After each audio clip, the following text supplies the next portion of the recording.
ஒவ்வொரு மாதமும் 3 மில்லியனுக்கும் அதிகமான பார்வையாளர்களை சென்று சேரும் எங்களது 3 சேனலிலும் உங்கள் நிறுவனத்தை விளம்பரப்படுத்த வேண்டுமா? கீழே உள்ள எண்ணை தொடர்பு கொள்ளுங்கள். கெட்ட காலம் பிறக்குது, கெட்ட காலம் பிறக்குது. திருப்பரங்குன்ற மக்களே, உங்களுக்கு கெட்ட காலம் பிறக்குது, கெட்ட காலம் பிறக்குது. திருப்பரங்குன்ற மக்களே, முழிச்சுக்கோங்க, விழிச்சுக்கோங்க, தெரிச்சுக்கோங்க. சொல்றதை கேளுங்க. கெட்ட காலம் பிறக்குது. ஊருக்குள்ள அயோக்கிய பயலுக, திருட்டு பயலுக, மோசமானவங்க, சங்கி பயலுக, பரவாயில்ல போய்க்கல, சங்கி பயலுக எல்லாரும் ஊருக்குள்ள வேற வேற வேஷத்துல வராங்க. கெட்ட காலம் பிறக்குது. தயவு செய்து முழிச்சுக்கோங்க. அதுலயும் குறிப்பா இனியாரும் ஜெயலலிதா மட்டும் இருந்திருந்தாங்க அப்படின்னா அங்க நிக்கிற வேட்பாளரை என்ன செஞ்சிருப்பாங்க அப்படின்னா, எடுத்து சப்புன்னு இறுக்கி, இனிமே நீ அதிமுகக்குள்ள இருக்கவே கூடாதுடா, ஊர்றா அப்படின்னு விரட்டி இருப்பாங்க. அதனால ஜெயலலிதா ஆத்மா இன்னைக்கு இருக்கக்கூடிய அதிமுகவில் இருக்க ஒருத்தரையும் மன்னிக்காது. ஏன்னா அவங்க உயிரோட இருக்கும்போது அம்மா அம்மா அம்மா அப்படின்னவங்க இன்னைக்கு ஜெயலலிதா அப்படின்னு பேரையே சொல்ற அளவுக்கு முன்னேறி வந்திருக்கிறாங்க அப்படின்னா அதுக்கு முழு காரணம் அவங்களுக்கு பின்னாடி இருக்கிற பாஜகன்ற ஒரு தீய சக்தி தான் வந்திருக்கு.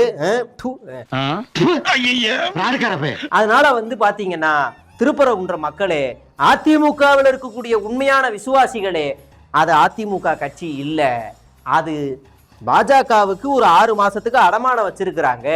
தயவு செய்து முழிச்சுக்கோங்க, விழிச்சுக்கோங்க. எதனால சொல்றேன் அப்படின்னா, ஜெயலலிதா அம்மா உயிரோட இருக்கும்போது முத அவங்க பேசும்போது எந்த மேடையில அவங்க பேசினாலும் அவங்க வாயில இருந்து ஒரே வார்த்தை, அண்ணா நாமம் வாழ்க, எம்ஜிஆர் நாமம் வாழ்க அப்படின்னு சொல்லிட்டு மக்களா நான், மக்களுக்காகவே நான் அப்படின்னு சொல்லக்கூடியவங்க. ஆனா இன்னைக்கு செட்டப் செல்லப்பா, அங்க நிக்கக்கூடிய செட்டப் செல்லப்பா என்ன பேசுறாரு அப்படின்னா, பாரத் மாதா கி ஜெய் ஸ்ரீராம் அப்படின்னு பேசக்கூடாரு. அவங்களோட கடவுளுக்கு திருப்பரங்குன்றத்துல என்ன வேலை? ஏதாவது ஒரு கோவில் இருக்கா? ஜெய் ஸ்ரீராம்னு சொல்ற ராமர் கோவில் திருப்பரங்குன்றத்துல இருக்கா? ராமரை திருப்பரங்குன்ற மக்கள் யாராவது கும்பிடுறாங்களா? திருப்பரங்குன்ற மக்களுக்கு தூணிலும் இருப்பான், துரும்பிலும் இருப்பான், முருகனே என்னுடைய எம்பெருமான்னு சொல்லி வணங்குறாங்க. எப்படி இந்த கடவுள் வருதுன்னு நம்ம எல்லாருமே, திருப்பரங்குன்ற மக்கள் எல்லாருமே செவில சேர்த்து நம்ம அங்க நிக்கிற அதிமுக வேட்பாளரை அடிக்கணும் அப்படின்னு நம்ம புரிஞ்சுக்க வேண்டியிருக்கு. எந்த தைரியத்துல திருப்பரங்குன்ற மக்கள் கிட்ட இதை அயோத்தியா மாத்துவேன்னு சொல்றதுக்கு ஒரு திராணி இருக்குன்னு பாருங்க. ஏன்னா அயோத்தியா மாத்தனோம்னா திருப்பரங்குன்றத்துல சிக்கந்தர் பாஷான்னு ஒரு இந்து நபர் இருக்காரு. திருப்பரங்குன்ற மலைக்கு அந்த இஸ்லாமியர்களுடைய திருவிழா இருக்குல்ல, அதுக்கு இந்து கோவிலை சேர்ந்த ஒருத்தர் தான் மாடு கட்டிட்டு போறாரு. இந்த தடவை நாங்க ரோடு சரியில்லை, இந்த வாட்டி மாடு வேணான்னா இந்து கோவில்ல இருக்க அந்த நபரு இஸ்லாமியர் கோவில்ல போய் அந்த ஜமாத்துல போய் சண்டை போடுறாரு. எங்களோட உரிமையை எப்படி நீ பறிப்பீங்க? எங்களுக்கு தெரியாது. நாம நாங்க சிக்கந்தருக்கு நாங்க தான் பண்ணுவோம், அவரும் எங்களோட கடவுள்னு போய் நிக்கிறாங்க.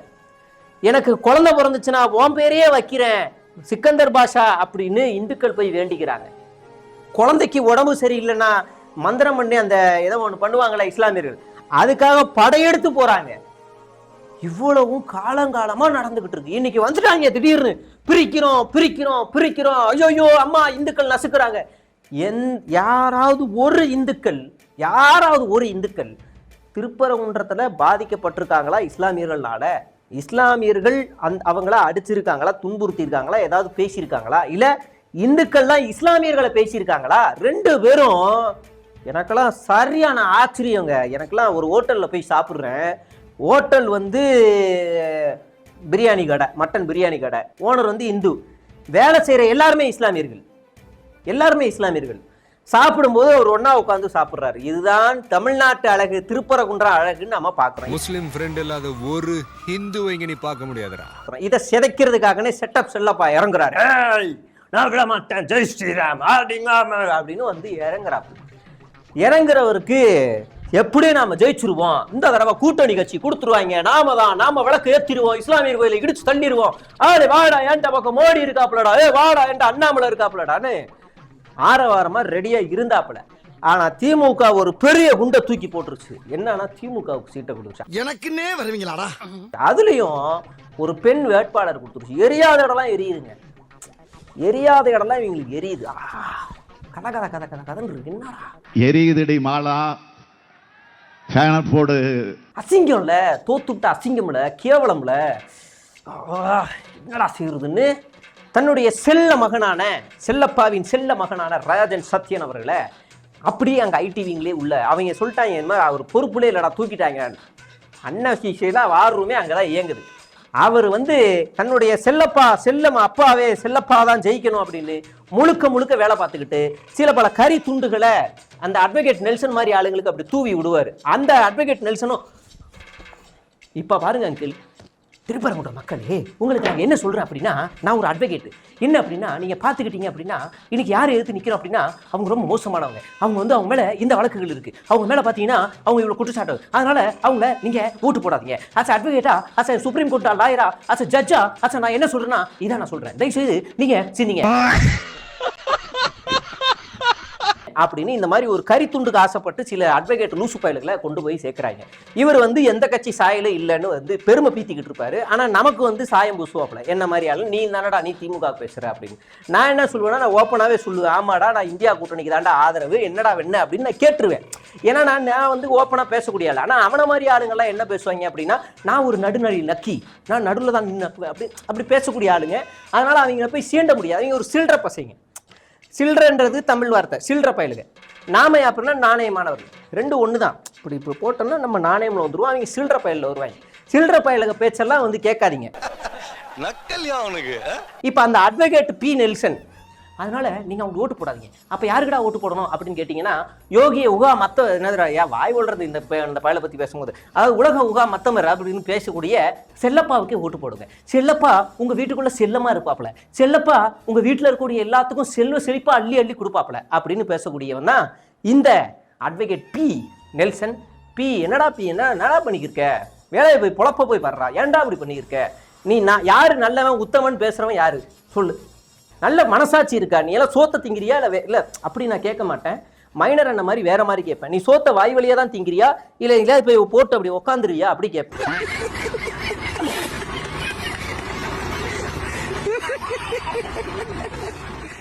ஏன்னா அப்படிதான் எனக்கு பின்னாடி வழியா அதாவது உல்டாவா பேசுறியா அப்படின்னு கேட்கணும்.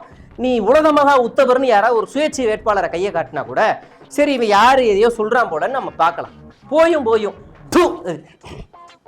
ஏய் ஸ்டுடியோக்குள்ள கொசு வரும், அது அப்புறமா கிளீன் பண்றேன்னா. போயும் செல்லப்பாவுக்கு போய் இப்படி பேசுறிய, நீ என்னடா ஜென்மம் அப்படின்னு கேட்க தோணுது. இது வரைக்கும் உனக்கு மறுப்பு வீடியோ போட்டாலும் நீ இது வரைக்கும் மறுப்பு வீடியோ போடலை. அதனால உன்னை இறங்கி அடிக்கிறது முடிவு பண்ணியாச்சு. என்ன நீ வந்து இப்போ வந்து ஒரு அவங்க தட்டாம்பூச்சிங்கிற ஒரு ஐடியா, ஏதோ ஒரு புழுப்பூச்சி ஏதோ ஒரு ஐடியா வச்சுக்கிட்டு சேகோரா வந்து ஒரு 16 வயசு பாலியல் பெண் ஒரு பொண்ணுகிட்ட பாலியல் நடந்துக்கிட்டாரு, அந்த ஆதாரம் வந்து இந்த ஒரு பெண் நிறுவனத்துக்கிட்ட இருக்கு, அவங்க மிரட்டினதுனால இவங்க வந்து பண்ணிக்கிருக்காங்க.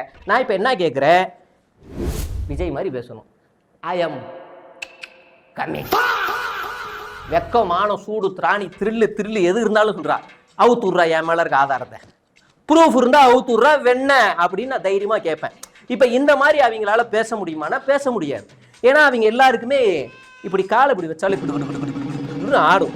ஒரு பக்கம் இப்படி பிடிச்சி நிறுத்தினோம்னா, எடப்பாடி பழனிசாமியோட காலை இப்படி பிடிச்சி நிறுத்தினோம்னா மேல இருந்து இன்னொருத்த இப்படி பிடிச்சி கடன்னு ஆட்டுவான். டெல்லியில இருக்கவங்க ஆட்டுவாங்க. அதனால மேல நல்லா வெறப்பா இருப்பாப்புல, கையெல்லாம் மடிச்சு விட்டு இருப்பாப்புல, கீழே பார்த்தா கடன்னு ஆடும்.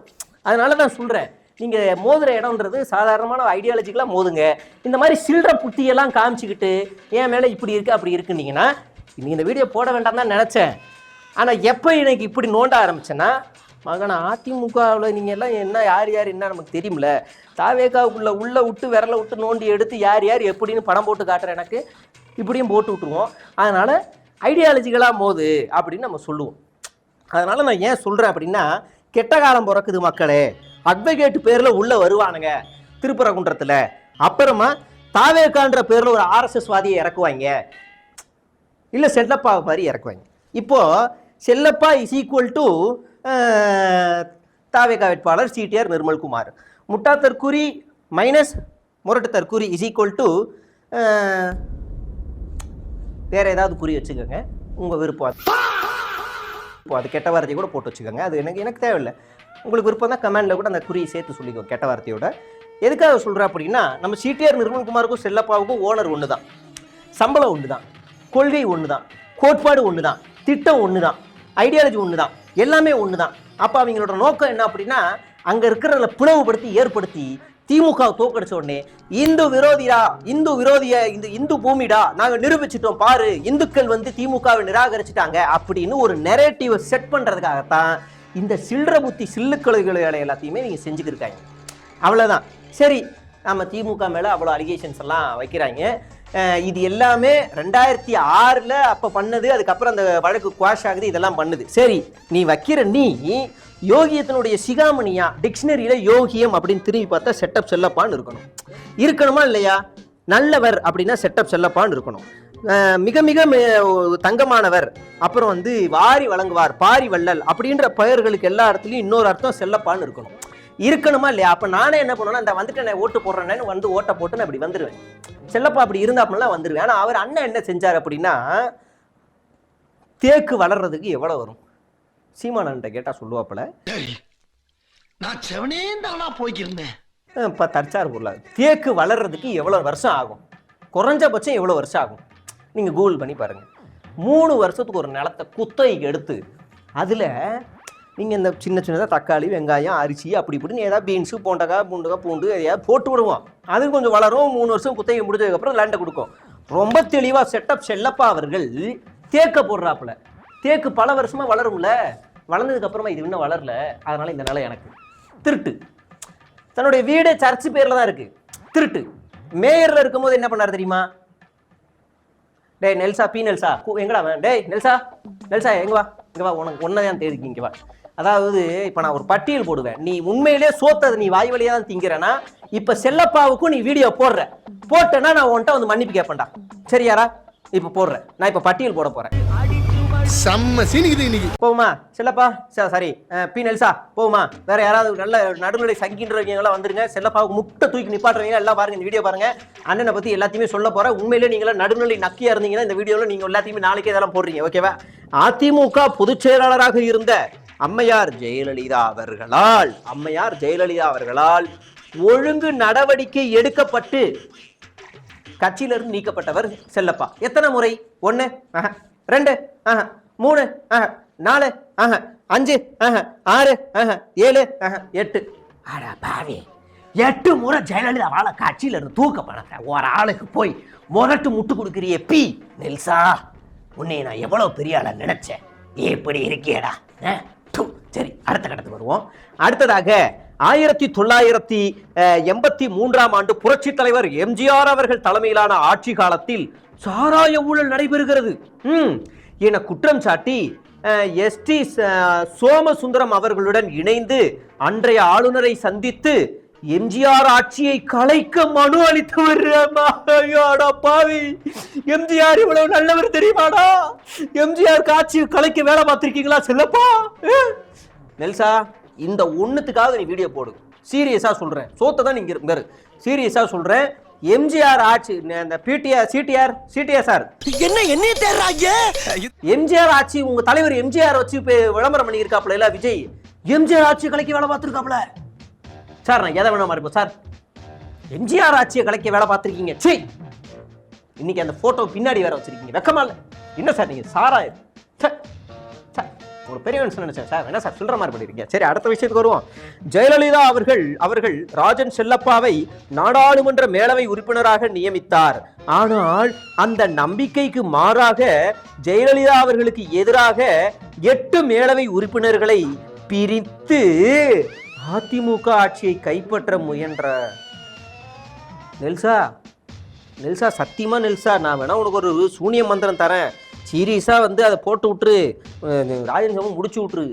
இருங்க பாரு, எம்ஜிஆரை மட்டும் காலி பண்ணல, ஜெயலலிதாவையே காலி பண்ணியிருக்காப்புல ஆளு. சங்கிப்பா இந்தாடா, இது நாளிலேருந்து வெள்ளை சட்டை போடாது, இந்தா இதை போட்டுக்க, தயவு செய்து சொல்கிறேன், இதை கட்டிக்க, இந்தா காவி வேட்டியை கட்டிக்க.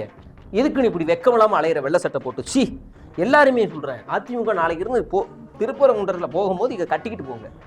சீரியஸாக சொல்கிறேன், இதை கட்டிக்கிட்டு போங்க. சரியா? அதனால் உங்களுக்கு அதான் நான் சொல்கிறேன். எனக்குலாம் ரொம்ப கஷ்டமாக இருக்குது. எம்ஜிஆருக்கு துரோகம் பண்ணி ஜெயலலிதா துரோகம் பண்ண அவர் யாரை திருப்பரங்குன்றத்தில் தேர்ந்தெடுக்கிறீங்க? நான் மட்டும் அதிமுகவில் ஒரு உறுப்பினராக இருந்தான். ஓகே, அடுத்த பாயிண்ட் படிப்போம். 1991 96 காலகட்டத்தில், அப்போ தான் நான் பிறந்தேன். ஓகே, 1996 காலகட்டத்தில் அதிமுக ஆட்சியின் போது மதுரை மீனாட்சி அம்மன் கோவிலின் செருப்பு கான்ட்ராக்ட் தொடர்பான விவகாரத்தில் பாஜக வழக்கறிஞர் ராஜகோபாலன் அவர்களுக்கும் செல்லப்பாவிற்கும் இடையே முன்விரோதம் ஏற்பட்டது. இந்நிலையில் ராஜகோபாலன் அவர்கள் கொலை செய்யப்பட்டார். என்ன சார் பெரிய மர்டர் பார்ட்டியா இருப்பீங்க போல இருக்கு. பாஜகவில் போட்டு இன்னைக்கு அவருக்கிட்டே கூட்டணிலாம் வச்சுக்கிட்டு இருக்கீங்களா?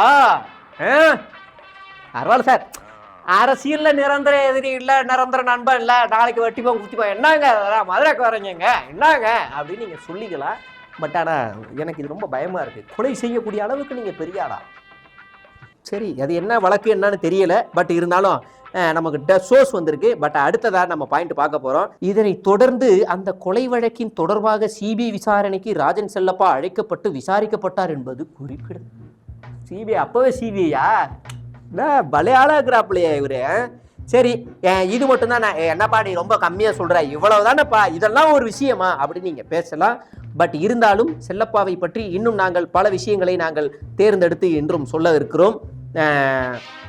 எம்ஆர்சி மஹால் வரி ஏய்ப்பு சொன்னது செஞ்சது நம்ம செல்லப்பா. பி நெல்சா, நீ வீடியோ மட்டும் போடுற நெல்சா, நீ என்னைக்குமே மறுப்பு வீடியோ போட மாட்டேன். இது தெரிஞ்சு ஒரே ஒரு பொண்ணுக்கு மட்டும் தான் மறுப்பு வீடியோ போட்ட, அந்த லவுட் ஸ்பீக்கருக்கு. இது வரைக்கும் உன்னை போட்டு பொலன்னு பொழந்ததுல பல பேர் பொழந்திருக்காங்க. பல ஜேர்னலிஸ்ட் யூடியூப்ல இயங்கக்கூடியவங்க பொழந்திருக்காங்க. ஆனா நீ தொடர்நடுங்கி போட மாட்டேன். எங்கேயாவது ஏதாவது கறி துண்டு போட்டா போய் நிப்ப. அடுத்து எம்ஆர்சி மகால் சாலை ஆக்கிரமிப்பு, வசிக்கும் வீடு சர்ச்சு இடத்துல இருக்கு. நீ என்ன சார் நீங்க? அப்புறம் இந்த கோர்ட்டும் கேஸ்ல நடக்குது. 2018 மேயர் பதவியில் இருந்த போது மெஜிரா கோர்ட்ல 18 கோடி ஊழல். எல்லாமே பண்றீங்களே சார், எல்லாமே பண்றீங்க. அடுத்து நம்ம ஏற்கனவே பல வீடியோவில் போட்டிருக்கோம். இந்த மாதிரி சொன்ன வாக்குறுதி எதுவுமே கீப்பாத்தலைன்னு எல்லாத்தையுமே பட்டியல் போட்டு சொன்னேன். அதாவது என்னன்னா, இவங்க எல்லாம் பேசுகிற ஆளுங்க திமுக கொண்டு வந்த திட்டங்கள்னு ஒன்று இருக்கு.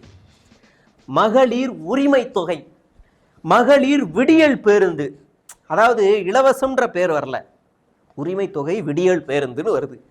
நான் முதல்வன், அப்புறம் காலை உணவு திட்டம், இப்படி எண்ணற்ற பல திட்டங்கள் வருது. கோடை கால சிறப்பு, அப்படி நிறைய வருது. இதெல்லாம் போய் நோண்டி வேலை பார்க்க முடியல, வயிற்றுச்சல். அதை தாண்டி மதுரை பாஷையில் ஒரு கெட்ட வார்த்தை சொல்லுவாங்க, அதை நான் சொல்ல விரும்பலை, வேற ஒரு எரிச்சல்னு சொல்லுவாங்க. அது எனக்கு சொல்ல பிடிக்கல. கேமரா ஆஃப் கேமரா வேறு தான் நான் கெட்ட மாதிரி பேசிடுவேன். அந்த எரிச்சல் தாங்க முடியாமல் இதனையெல்லாம் போய் நம்மளால் குறை சொல்ல முடியலையே. அப்போ நோண்டுவோம், 2006 வரைக்கும் நோண்டுவோம். நீ நோண்டுற நீ யோகியமா? அதாவது தன்னுடைய முதுகுல இவ்வளோ பெரிய அழுக்கு வச்சுருப்பாங்க, இவ்வளோ தண்டிக்கு வச்சுருப்பாங்க, பெரிய அழுக்கு வச்சுருப்பாங்க. ரோட்டில் இப்படி தான் நடப்பாங்க. நடந்துக்கிட்டு, அண்ணே உங்கள் முதுகில் அழுக்கு இருக்குண்ணே, தொடச்சிருங்க போகும்போது அப்படின்னுவாங்க. இப்படிப்பட்ட ஆளுங்களெல்லாம் நம்ம என்னன்னு விமர்சனம் பண்ணுறோம் சொல்லுங்கள்? கரெக்டு தானே? இப்படி தான் செல்லப்பா அவர்கள் நம்ம அண்ணாமலை போகும்போது ஒரு வார்த்தை சொல்கிறாரு, மானம் உள்ள இந்துக்கள் ஓட்ட போடுங்க. நான் என்ன கேட்குறேன்னா, மானம் உள்ள தமிழர்கள் பாஜக அதிமுகவை அடிச்சு செப்பல விரட்டுங்க, சும்மா விரட்டுங்க. எப்படா நீ இந்துக்களை பிரிப்ப? மானம் உள்ள இந்துக்கள்னா அப்போ திமுகவிலையோ இல்லை கம்யூனிஸ்டுகள்லையோ இல்லை மற்ற இந்துக்கள், அதாவது அதிமுகவை விரும்பாத பொதுமக்களாக இருக்கக்கூடிய இந்துக்கள் எல்லாருமே மானம் இல்லாதவங்களா?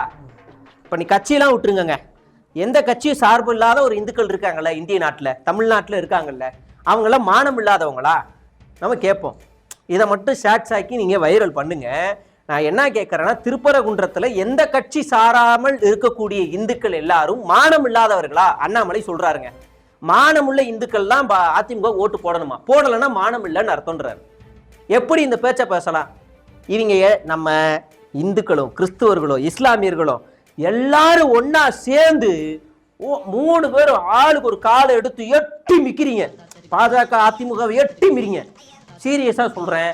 அதிமுகவில் இருக்கக்கூடிய ரத்தங்களுக்கு ஒரு அட்வைஸ், தயவு செய்து உங்க கட்சி இந்த தேர்தலை காப்பாற்றணும்னா அதிமுக ஓட்ட போடாதீங்க. அதிமுக உங்க தொகுதியில பாஜக நிக்குதுல்ல, பாஜக உங்க தொகுதியில நிக்கிறாங்கல்ல, அந்த தொகுதியில பாஜகவுக்கு சீட்டுக்கு போடவே போடாதீங்க. நீங்க தாவேக்காவுக்கோ இல்லை வேற எதுக்கோ கூட போட்டுக்கோங்க.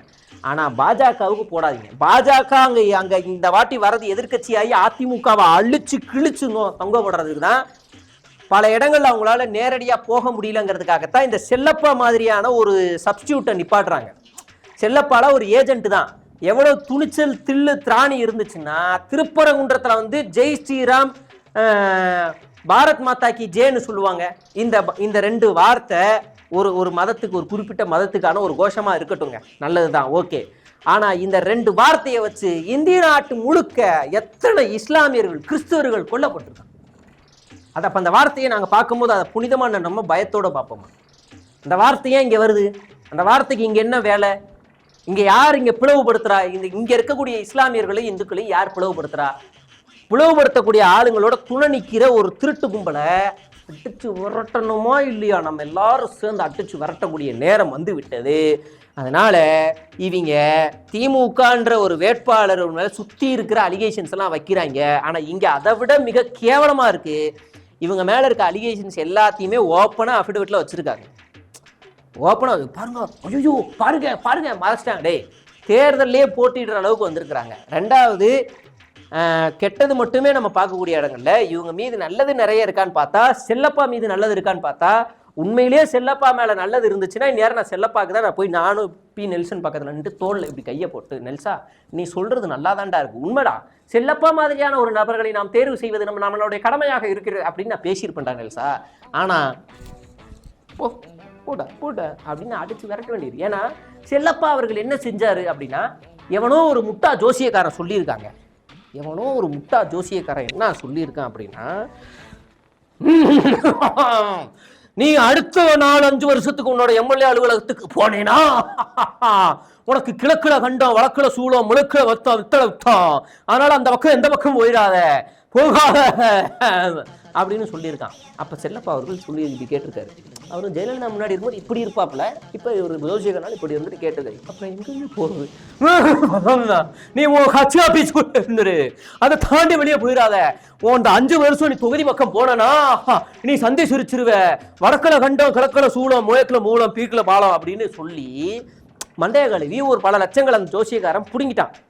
பிடுங்கினதுக்கு அப்புறமா ஐயா என்ன செஞ்சுட்டாருன்னா, கட்சி ஆஃபீஸ் அந்த எம்எல்ஏ ஆஃபீஸை இழுத்து மூடி டடக்குன்னு பூட்டிட்டு, தம்பி எதா இருந்தாலும் இந்த தற்காலிகமாக எம்எல்ஏ அலுவலகம் மூடப்படுகிறது, கோரிக்கை மனுக்கள் ஏதாவது கொண்டு வரணும்னு நினச்சிங்கன்னா கட்சி ஆஃபீஸ் அலுவலகம் வந்து விட வேண்டும் அப்படின்னு இவர் போயிட்டாப்புல. கட்சி ஆஃபீஸில் போய் உட்காந்துக்கிட்டாப்புல. இப்போ கட்சி ஆஃபீஸ் எப்படி இருக்கும்? அது எல்லா கட்சி ஆஃபீஸையும் வச்சுப்போம். தாவேகா, மதிமுக, திமுக, நாத்தாக்கா, எல்லாத்தையுமே வச்சுக்கும். பாஜக கட்சி ஆளுங்க எப்போவுமே இருப்பாங்க. கட்சி ஆளுங்க அப்படி இப்படி இருந்துக்கிட்டே இருப்பாங்க. ரொம்ப சிம்பிளாக இருக்கும் இல்லையா? அப்போ ஒரு ஒரு ஒரு தொகுதி மக்கள் ஒரு ஆள் உள்ளே போய், ஐயா எங்கள் தொகுதிக்கு தண்டி வரலைங்க, எங்கள் தொகுதி விளக்கு எரியலைங்க, நீங்கள் தானுங்க எம்எல்ஏ, அதிமுக எம்எல்ஏ வாங்க அப்படின்னு சொல்ல முடியுமா? என்ன ஆகும்? அங்கே இருக்க கட்சிக்காரன் என்ன செய்வான்? வெள்ளை வேட்டி இப்படி சட்டையை போட்டுப்பான், இப்படி சட்டையை, எந்த தொகுதி என்ன, ஏழாவது வாரம் நான் தான் காலைல பார்த்த தண்ணி வந்துச்சு, என்ன எந்த ஊர் நீயே, என்ன லந்த கொடுக்குறியா, போடி அப்படின்னு மிரட்டக்கூடிய சூழல் அங்கே இருக்கும். இது மாதிரி பல கட்சிகள்லையும் நடந்திருக்கு. தாவேகாவில் கூட நடந்திருக்கு. ஒரு பொண்ணு தன்னுடைய கோரிக்கைக்காக விஜயோட கட்சி ஆஃபீஸ் போனப்போ அங்கே நின்றுட்டு பின்னாடி இருந்த தற்கூரி கூட தாவேகான்னு கத்துனாங்க. அந்த வீடியோ இன்றைக்கும் வைரல் ஆகிட்டு இருக்கும். ஸோ அப்படி தான் ஒரு கட்சி ஆஃபீஸ் சூழல் இருக்கும். எந்த மூடநம்பிக்கை முட்டாளாவது ஜோசியகாரன் பேச்சை கேட்டுக்கிட்டு இப்படி பூட்டிக்கிட்டு இங்கே வந்து வீட்டுக்குள்ளே இப்படி உட்காருவாங்களா அப்படின்னு பார்த்தா நீங்கள் வந்து பார்த்துக்கணும். அதனால் செல்லப்பா அவர்கள் செல்லா காசு ஆகிட்டாரு அப்படிங்கிறதுல இந்த விஷயத்தில் நமக்கு தெரிய வருது. அதனால் தினமும் ஆன்லைனில் பயங்கரமான நரேட்டிவ் வேற இவங்க செட் பண்ணுறாங்க. அதாவது கிருத்திகா தங்கபாண்டியன் சொல்லாத ஒரு விஷயத்த, பேசாத ஒரு விஷயத்த அவங்க பேசினதா மெயின் ஸ்ட்ரீம் நியூஸ் 7 கார்டில் போடுற மாதிரி ஒரு வேலையே நடக்குது. உடனே அந்த நிறுவனமும் ஃபேக் நியூஸ்ன்னு போடுது. இப்போ இவங்களை ட்ரிகர் பண்ணி இவங்க வந்து இப்படி தான் பண்ணுறாங்கன்னு சோசியல் மீடியா கீழே இருக்க எல்லா குரூப்லையும் பண்ணுறாங்க. இதில் ஒரு ஆச்சரியம் என்னென்னா, நாம் தான் தாவேகாவோட 10-15 வாட்ஸ்அப் குரூப்பில் இருக்கோம்ல, அந்த வாட்ஸ்அப் குரூப்பில் அதிமுகவோட ஐடிவிங்க சேர்ந்த ஒரு ஆள் வந்து காடை போடுறான். உடனே இவங்க அதை போய் மற்ற சோசியல் மீடியாவில் பிளாட்ஃபார்மில் போடுறாங்க. ஏண்டா எல்லாரும் உள்ளடி வேலை பார்த்துக்கிறீங்களாடா, எல்லாரும் இந்த சில்லற புத்தியை தான் பார்த்துக்கிறீங்களா, கருத்தியெல்லாம் மோத தெரியாத வக்கு இல்லை, ஏன் திட்டங்களை வச்சு நாங்கள் அந்த திட்டங்கள் மக்களுக்கு சரியில்லை, நாங்கள் கொடுக்குறோம் பாருங்கள் திட்டங்கள் பேச துப்பு இல்லை, எப்படிரா நீங்கள்லாம் திருந்துவீங்க? இவங்களோட மன புத்தியை பாருங்கள். நம்ம திமுக வந்து விடியல் பேருந்து மகளிர் உரிமை தொகைன்னு சொல்லுது. அதாவது நீ யாரையும் டிபெண்ட் பண்ணியிருக்க வேணாம், அது உனக்கு கிடைக்க வேண்டிய உரிமை தொகை. உன்னுடைய விடியல் பேருந்து, நீ வீட்டுக்குள்ளே முடங்கி இருக்காத, வெளியே வா, வெளிச்சத்தை பாரு, உனக்கான வாழ்வாதாரத்தை நீ எடுத்துக்கோ அப்படின்னு சொல்லுது. நான் முதல்வன் திட்டம், நான் முதல்வன் திட்டம்ன்ற மாதிரியான திட்டங்களில் மகளிருக்கு மாதம் 1000 ரூபாய் கல்லூரி மாணவிகளுக்கு. இப்போ இந்த தற்கூரி கூட்டம் போடுது பாருங்க, பிற்போக்கு எல்லா உயிருக்கும், பிற்போக்கு எல்லா உயிருக்கும் தான் அதை சொல்லணும், அப்படிதான் சொல்லணும். அவங்க என்ன பண்ணுறாங்க, தாய் மாமா சீர்வரிசை அப்படின்னா என்ன அர்த்தம்? தாய் மாமா சீர்வரிசைனா ஒரு பொண்ணு வயசுக்கு வந்துருச்சுன்னா தாய் மாமா கொடுக்குற சீரை வாங்கிக்க, அது நீ இன்னொன்று அப்படி இப்படி வாங்கி எல்லாத்தையும் நீ உனக்கு கிடைக்கிற வாங்கிக்க, நீ இப்படி டிபெண்ட் பண்ணியே இரு. அது எவ்வளோ பின்தங்கி காலகட்டத்துக்கு கொண்டு போகுது பாருங்க. தாய் மாமா சீர்வரிசை, அப்புறம் நாய் மாமா கைவரிசை, இப்படி தான் வரும் திட்டங்கள். பெண்களை உயர்த்தி முன்னேற்றி கொண்டு போகிற திட்டங்களுக்கு பேரே அப்படி தான் வச்சு கொண்டு போய்கிட்டு இருக்கோம். இவங்க பின்னாடி இப்படி தள்ளி தூக்கி போட்டு வந்துட்டுருக்கேன். தாலிக்கு தங்கம் திட்டம், ஏப்பா தாலிக்கு தங்கம் திட்டம் நிப்பாட்டினது யாரு? இதே எடப்பாடி பழனிசாமி நிப்பாட்டினாரு. லேப்டாப் யாரு நிப்பாட்டினா? திமுகவா? இல்ல, இதே எடப்பாடி பழனிசாமி. அப்ப இவங்களால பேசுறதுக்கு பாயிண்டா பேசுறதுக்கே இல்லை. உடனே படிக்கிறது எல்எல்பியை எங்கேயாவது போட்டு காலேஜ் பக்கம் போகாம நெல்சன் மாதிரி ஆளுங்களை உட்கார வச்சுருவேன். ஓகே, இன்னைக்கு இந்த தமிழ்நாட்டில் பார்த்தீங்கன்னா இன்னைக்கு பல பேர் இப்படி இருக்காங்க, அதனால் நீங்கள் திமுக திரு செய்யுங்க, அதனால நீங்கள் இப்படி பண்ணுங்க இது பண்ணுங்க அப்படின்னு பண்ணிக்கிறேன். நெல்சா, நீ என்ன நெல்சா என்னதான் பண்ணியிருக்கேன்னு தெரியல, சும்மா பேசிக்கிருக்க. நம்ம உன்னையெல்லாம் ஒரு ஆளாக மதிக்கல. நான் செல்லப்பாவுக்கே வரேன். செல்லப்பா அவர்களே, நீங்கள் வந்து தொகுதிக்கு உண்மையிலேயே நல்லது செய்யணும் அப்படின்னு நினச்சிங்கன்னா, அங்கே அமைதியாக வாழ்ந்துக்கிட்டு இருக்கிற, அழகாக வாழ்ந்துக்கிட்டு இருக்கிற, அவங்களுக்குள்ளே இருக்கிற அந்த உளவியலை உள்ளே பூந்து சனியை மாதிரி கெடுத்துறாதீங்க. அவங்க ரொம்ப சந்தோஷமாக வாழ்ந்துக்கிட்டு இருக்காங்க. நான் போன ஒரு ஷேர் ஆட்டோவில் சிக்கந்தர் ஃபோட்டோவும் இருக்குது, முருகன் ஃபோட்டோவும் இருக்குது. எனக்கு ரொம்ப ஆச்சரியமாக இருந்துச்சு. நான் அவர்கிட்ட கேட்டேன், என்னண்ணா ரெண்டுமே வச்சுருக்கீங்க, ஏன்பா என்னயா இதில் என்னையா இருக்குது, என்னயா ரெண்டு தானே சாமி தானே என்ன அப்படின்னு சொல்கிறாரு. அவ்வளோ ஆச்சரியமாக இருக்குது. அவ்வளோ அழகான ஒரு ஊர். நான் தெரியாமல் ஒரு 4 ஸ்டாப் மாற்றி இறங்கிட்டு, அண்ணா எங்கண்ணா போகிறது, சும்மா உக்காரியா ஏய் உக்காரியா நீயே உக்காரியா அப்படிங்கிறாரு. அப்படியா? இல்லைண்ணா எவ்வளோ? அட உக்காரியா, காலைல 5 மணிக்கு போய் வேலை பேசிக்கிருக்க, உக்காரியா நீ உக்காரியா உக்காரியா. எங்க இருந்தியா வர? சென்னையிலேருந்து வரேன். அப்படியாயா? என்ன வேலை? சும்மா ஒரு வேலையை வந்தேண்ணே. சரியா காலைல சாப்பிடுங்க, அந்த அங்கே இருக்கு பாரு அந்த பவனு, அந்த பவனில் சாப்பிடியா, பவனில் நல்லா இருக்குமியா, நல்லா சாப்பிடு அப்படின்னு கை காட்டுறாரு. அவர் பேர் இஸ்லாமியர் பேர். இந்த அழகான ஒரு சூழலை உடைக்கிறதுக்கு இந்த சங்கி கூட்டம்லாம் வராங்க. செருப்படுத்த அடிச்சிருங்க. எச்ராஜா அயோத்தி ஆக்குவோம், திருப்பரங்குன்றத்தை அயோத்தி ஆக்குவோம். நீங்கள் முதல்ல ஆரோக்கியமாக வெளியில் வாங்க ஐயா, ஆரோக்கியமாக வாங்க. உடல்நிலை சரியில்லாமல் இருக்கீங்க. தமிழ்நாட்டை நாசமாக்கிடுவோம் நாசமாயிரும் அப்படின்னு சொன்னவங்கெல்லாம் எங்கே இருக்காங்கன்னு எங்களுக்கு தெரியும். அதனால் நாங்கள் சொல்கிறோம், உங்கள் உடலை முதலை பார்த்துக்கோங்க. அயோத்தி ஆக்கிறவங்களாம் அப்புறம் பார்த்துக்கலாம். இது தமிழ்நாடு, இது என்ன நாடு? தமிழ்நாடு. செப்பலை சேர்த்து அடிச்சு விட்ருவோம் இந்த மாதிரிலாம் பிரிக்கிற வேலை வந்துச்சுன்னா. அதனால் இப்படி வேலையெல்லாம் பார்த்துக்கிட்டு ஊடுருவுற வேலையெல்லாம் வச்சுக்காதீங்க, நல்லதுக்கு இல்லை. உங்கள் திட்டங்கள் மூலியமா மக்கள்கிட்ட கொண்டு போங்க. மக்களை பிரிச்சு தான் நான் வேலை பார்ப்பேன்னு அலையாதீங்க. அதனால செல்லப்பாவை செல்லமாக வீட்டுக்கு அனுப்புங்கள், முடிந்தால் அரசியலை விட்டே அனுப்புங்கள் என்று திருப்பரங்குன்ற மக்களிடம் அன்பார்ந்து கேட்டுக்கொள்கிறேன். நன்றி, வணக்கம்.